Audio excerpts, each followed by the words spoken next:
আসসালামু আলাইকুম, আদাব। আশা করি সবাই ভালো আছেন। আর আমি আছি আলহামদুলিল্লাহ, আল্লাহর রহমতে যথেষ্ট পরিমাণ ভালো। আসলে মূলত যেটা নিয়ে ভিডিও করা, আমি একটা সমস্যা অনেকদিন ধরে ফেস করতেছি। তা হলো একজাইটি, ডিপ্রেশন, তো প্যানিক অ্যাটাক যেগুলোই আছে, এগুলো সব কিছুই মোটামুটি আমার সাথে হয়েছে। আসলে গত 1 বছরের উপরে হবে আমি এই সমস্যা ফেস করতেছি। আমি দুবাইতে থাকি। গত বছর আমার সাথে এই ঘটনাটা ঘটে। হঠাৎ করে একদিন রাতে আমি ঘুমের মাঝে রাত 12টার দিকে এমনভাবে মাথা চক্কর মারছে, যেন সব কিছু উলট পালট হয়ে গেছে আমার কাছে লাগতেছিল। এই সময় কি করতাম আমি নিজে বুঝতেছি না।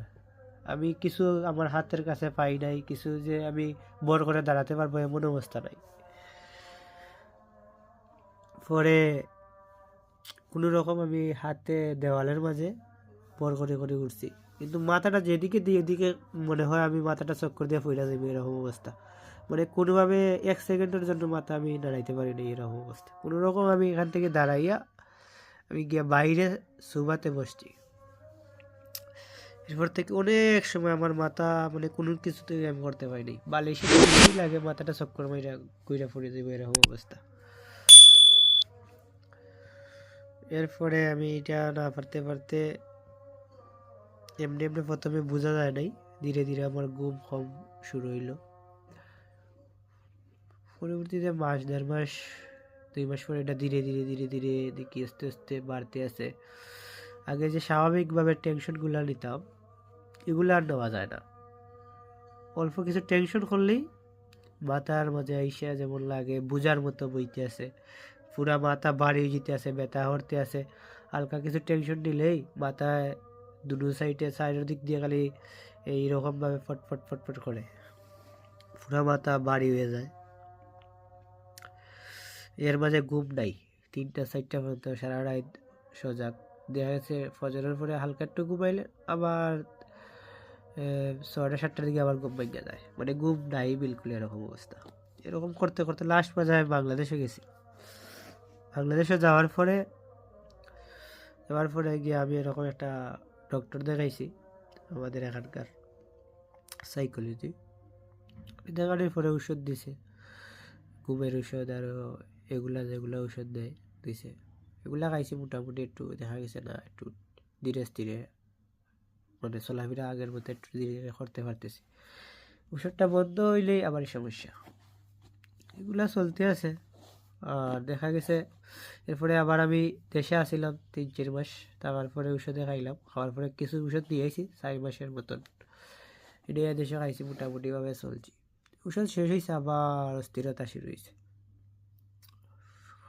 তারপরে দেখা গেছে প্রচণ্ড বুকে ব্যথা ব্যথা দেখা গেছে বুকে ডান সাইডে বাম সাইডে বেশি ব্যথা করে। তারপরে বুক ধড়ফড় করে, অস্থিরতা লাগে, যেমন পেটের থেকে একটা খিচুড়ি বাইরা যেমন মাথার উপরে সব কিছু উঠে যায়, এরকম একটা মনে অনুভব হয়। অস্থিরতা সবসময় লাগে, যেমন এখন কিছু হইয়া যাইব, এখন মাথার মাঝে কি হইয়া যাইব, বুকের মাঝে কি হইয়া যাইতেছে, এরকম। এগুলা চিন্তা করতে দেখা যায় বিপি নাফি বিপি একটু বেশি দেখা যায় অনেক সময়।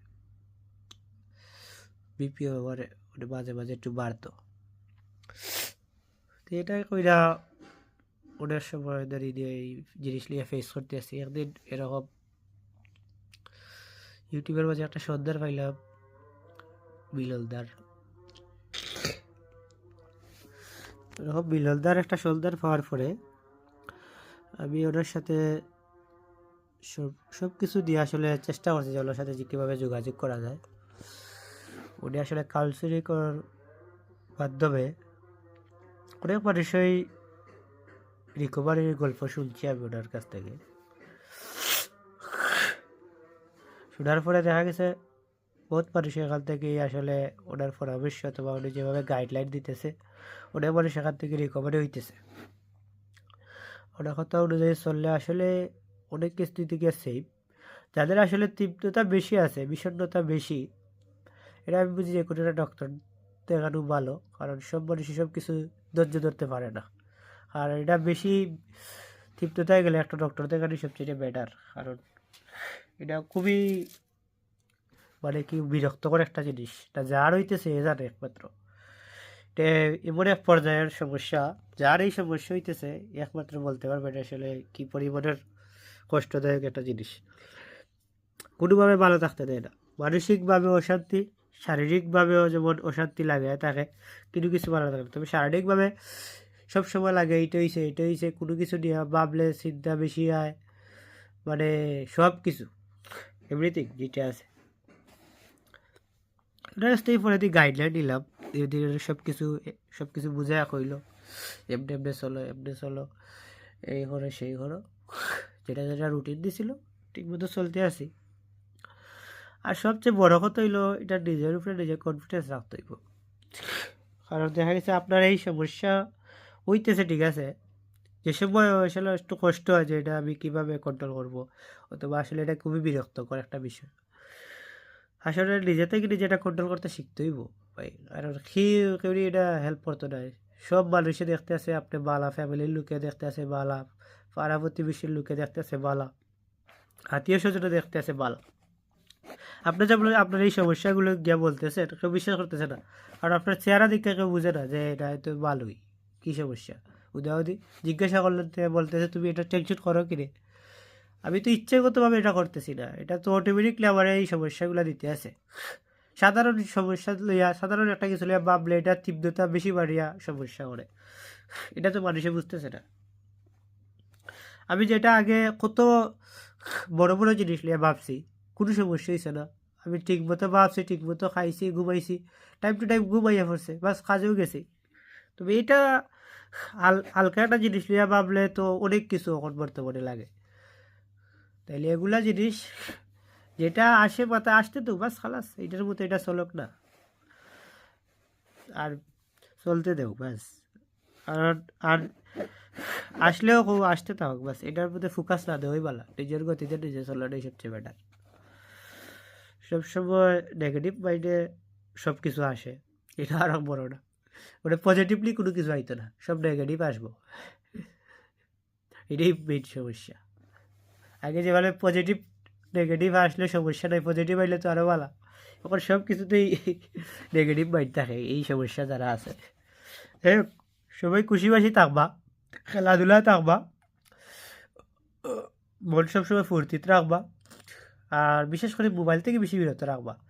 মোবাইল বেশি সমস্যা, কারণ মোবাইলের মাঝে নানান ভিডিওর মাঝে নানান কিছু আসে, এটা দেখলে দেখা গেছে মনও নষ্ট হয়ে যায়, মাথাও নষ্ট হয়ে যায়, সব কিছু নষ্ট। আগে বালা আসছিলাম, সারাদিন মোবাইল টিপসি, রাইট টিপসি, সমস্যা হয়েছে না। ওর হালকা একটু মোবাইল টিপলে কিছু দেখলেই মাথা বাড়ি হয়ে যায়, মাথার মাঝে যেমন এমন ওজনের কী যেন মাথার ভিতরে রাখছে, এরকম অবস্থা। সবার জন্য দোয়া থাকবো ইনশাল্লাহ। আর মিলনদার লগে আপনারা যোগাযোগ করবো, আসলে অনেক সাপোর্ট পাইবা তাইর কাছ থেকে, বিশেষ করে। আর সবার লাগি দোয়া থাকবো, সবাই আমার লাগি দোয়া করবা, আর সবসময় ভালোবাসা থাকবো ইনশাল্লাহ।